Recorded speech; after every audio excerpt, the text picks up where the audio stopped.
केवळ प्रचारामुळे, जाहिरातबाजीमुळे, इव्हेंटमुळे, सगळ्या यंत्रणांचा दुरुपयोग करून सगळ्यांना आपल्याकडे घेतल्यामुळे प्रत्यक्ष जो प्रॉब्लेम्स असतात ते सॉल्व्ह होतात असं नाही. लोकांचे प्रश्न, लोकांचे दुःख ही तुम्ही समजून घेतली पाहिजे. सत्ताधारी ते समजूनच घेत नाहीत, ते नाकारतात आहेत. काही दुःखच नाहीये, काही प्रश्न नाही, संकट नाहीयेत आणि काहीही तुम्ही काळजी करू नका, आम्ही आहोत, मोदीजी आहेत, फडणवीस आहेत असं सांगितलं जात आहे. हा सगळा प्रचारी भाग आहे.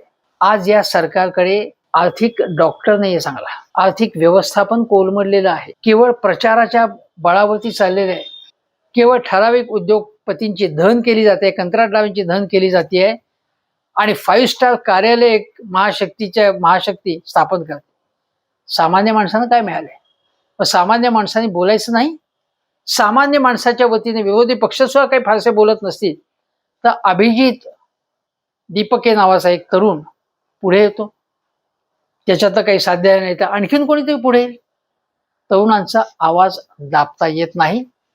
तरुणांना झुरळ म्हटलं तरी झुरळ हे पटकन सरळ होणार नाही.